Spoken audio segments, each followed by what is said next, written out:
दाल पतली कर दो बहू, तुम्हारे माता पिता आए हैं। रात के लगभग 9 बज चुके थे। ज्योति रसोई में रात का खाना बना रही थी और खाना लगभग बन भी चुका था। केवल दाल में तड़का लगाना ही बाकी था। वैसे भी आज उसने हल्के फुल्के दाल चावल ही बनाए थे। दोपहर में कुछ मेहमान आए थे, इसीलिए पनीर और छोले दोनों की ही सब्जी बनी थी। तो रात में हल्का फुल्का ही ठीक रहता है। अभी ज्योति ये सोच ही रही थी कि सास रीतू जी ने कमरे में प्रवेश किया। बहू, मीनू के सास ससुर आने वाले हैं, फटाफट से खाना बना दो, कुछ बढ़िया से बना देना। आखिर समधी आए हैं, कोई कंजूसी मत करना। ऐसा ना हो कि कल को मीनू को 2 बातें सुनने पड़े। मैं जरा सोफे के कवर बदल देती हूँ। ज्योति का जवाब क्या इंतजार किए बिना ही सासू जी बाहर चली गई, क्योंकि वह जानती थी कि ज्योति सब कुछ संभाल लेगी। लेकिन रीतू जी की बात सुनते ही ज्योति को 10 दिन पहले की घटना याद आ गई और ना चाहते हुए भी उनका मन एक बार फिर से दुखी हो गया। दरअसल रीतू जी की आदत है, वह अपने रिश्तेदारों का स्वागत बहुत ही अच्छे तरीके से करती हैं। लेकिन अक्सर जब ज्योति के घर से कोई भी आता है तो रीतू जी अक्सर मुंह बना लेती है। कभी ये कहकर ताना देती है कि तुम्हारे घर वाले तो अच्छे फल ही नहीं लाते, तो कभी ताना देती है कि बेटी के घर यूं रोज रोज नहीं आया जाता। कभी बची हुई मिठाई उनके आगे रख देती है, तो कभी कोई और ऐसी बात जो ज्योति को दुखी कर देती है। लेकिन पिछली बार तो हद ही हो गई, जब ज्योति के माता पिता अचानक बिना किसी सूचना के आ गए। तो रीतू जी ने दोबारा खाना ना बनवाकर दाल को पानी डालकर पतला करने का आदेश दे दिया और दोपहर की पड़ी हुई सब्जियों में छोंक लगाकर गरम करने को कह दिया। और रायते में तो वो खुद ही पानी डालकर चली गई। केवल खाने पीने में ही नहीं, अक्सर अपने बातों से यह बता देती है कि ज्योति की परिवार में से किसी का भी यहाँ आना उन्हें पसंद नहीं है। वही दूसरी तरफ अगर उनकी बेटी के ससुराल से कोई आता है तो 36 तरीके के पकवान बनाए जाते हैं, उन्हें पूरा सम्मान दिया जाता है।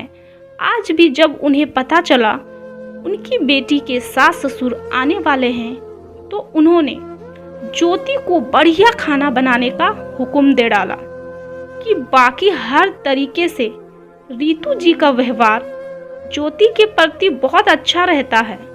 लेकिन ना जाने क्यों जब भी बात ज्योति की परिवार की आती है तो उनका व्यवहार ही बदल जाता है। बस यही सब सोचकर आज ज्योति की आंखें भर आई। कहते हैं कि किसी का सब्र का इम्तिहान नहीं लेना चाहिए, लेकिन शायद रीतू जी यह बात समझ ही नहीं पा रही थी। इसीलिए बार बार ज्योति के मायके वालों को अपमानित करके वह ज्योति को दुखी कर रही थी। लेकिन आज न जाने कहां से ज्योति में हिम्मत आ गई। अपने आंसू पोंछकर कमरे में आ गई और सोफे के कवर बदलते हुए मम्मी जी से बोली, मम्मी जी, दीदी के सास ससुर कब तक आएंगे? क्योंकि खाना तो लगभग बन ही चुका है। अरे अभी तो तुझे बोलकर आई हूँ, इतना जल्दी खाना कैसे बन गया? मम्मी जी, वह क्या है ना, दाल चावल तो बन ही गए हैं। दाल में पानी डालकर उसे पतला कर देती हूँ, रायते में भी पानी डाल देती हूँ और दोपहर वाली जो पनीर और छोले की सब्जी बची हुई पड़ी है ना, उसे भी थोड़ा सा फ्राई करके तड़का लगा दूंगी। और आटा तो दोपहर का है ही, तो एक्स्ट्रा खाना बनाने की क्या जरूरत है? वैसे भी आप ही तो कह रही थी ना उस दिन कि समधी तो घर के ही होते हैं, वह तो अपने ही होते हैं, वो थोड़ी ना बुरा मानेंगे। हम उन्हें दोपहर का खाना खिला देंगे। अब दोबारा खाना बनाएंगे तो दोपहर का खाना वेस्ट हो जाएगा ना। याद है मम्मी जी आपको उस दिन जब मेरी मम्मी पापा आए थे, तब आपने यही कहा था, यही मशवरा दिया था। तो फिर आज भी ऐसा करते हैं। दीदी के सास ससुर भी तो समधी ही हैं, घर के ही हैं और अपने लोग हैं, वो थोड़ी ना बुरा मानेंगे। ज्योति रीतू जी को आईना दिखा रही थी और उन्हें एहसास करवा रही थी कि आज तक वह ज्योति के परिवार के साथ कितना गलत करती आ रही है। शायद इसीलिए ज्योति के कहने से इतना सब कुछ सुनने के बाद आज ज्योति की आंख मिलाने की उनकी हिम्मत नहीं हो रही थी। लेकिन फिर भी गलती का एहसास होने पर गलती का स्वीकार ना करना, यह भी तो रीतू जी की फितरत नहीं थी।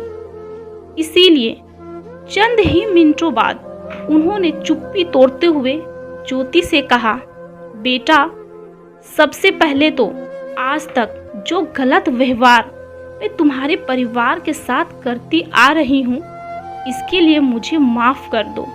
और दूसरी बात, मैं तुमसे वादा करती हूँ जिस तरीके का व्यवहार मीनू के ससुराल वालों के साथ मैं करती हूँ, जिस तरह उन्हें सम्मान देती हूँ, वही मान सम्मान सही से और वही अपनापन अब से मैं तुम्हारे परिवार को भी दूंगी।